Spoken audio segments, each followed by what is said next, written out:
क्या आपने कभी ऐसे राजा के बारे में सुना है जिसने पूरे राज्य में भगवान की पूजा पर ही प्रतिबंध लगा दिया था और खुद को ही ईश्वर घोषित कर दिया था? ये कहानी है एक ऐसे राजा की जिसका अहंकार इतना बढ़ गया कि ऋषियों को उसे मारने का निर्णय लेना पड़ा। प्राचीन समय में भगवान विष्णु के महान भक्त ध्रुव के वंश में एक धर्मात्मा राजा हुए। राजा अंग। राजा अंग न्यायप्रिय थे और अपनी प्रजा से बहुत प्रेम करते थे। लेकिन उनका पुत्र वेन स्वभाव से बिल्कुल अलग था, क्रूर, घमंडी और अधर्मी। वेन की बुरी प्रवृत्तियों से दुखी होकर राजा अंग एक दिन सब कुछ छोड़कर वन में तपस्या करने चले गए। राज्य बिना राजा के नहीं चल सकता था, इसलिए ऋषि मुनियों ने विचार किया और अंततः वेन को ही राजा बना दिया।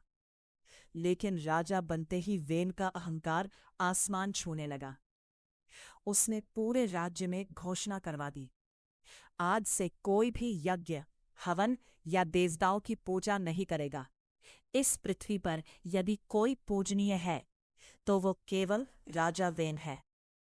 राजा के डर से पूरे राज्य में धर्मकर्म बंद हो गए। यह देखकर ऋषि मुनि चिंतित हो गए और वेन को समझाने के लिए उसके दरबार में पहुंचे। उन्होंने शांत स्वर में कहा, राजन, धर्म से ही राज्य चलता है। यदि धर्म नष्ट हो जाएगा तो राज्य भी नष्ट हो जाएगा। लेकिन वेन घमंड से हंस पड़ा और बोला, मूर्ख मुनियों, जिस ईश्वर की तुम पूजा करते हो वह काल्पनिक है। सच्चा ईश्वर तो मैं हूं, इसलिए मेरी ही पूजा करो। वेन के ये शब्द सुनकर ऋषि मुनि क्रोधित हो उठे। उन्होंने कहा, वेन, तू अत्याचारी और अधर्मी है। यदि तू जीवित रहा तो इस संसार का विनाश कर देगा। और फिर ऋषियों ने अपने मंत्र बल से उसी दरबार में राजा वेन का अंत कर दिया। लेकिन वेन की मृत्यु के बाद जो हुआ, उसने पूरी पृथ्वी को अराजकता में धकेल दिया। चोर, डाकू और अत्याचारी हर जगह फैल गए और राज्य पूरी तरह अंधकार में डूब गया।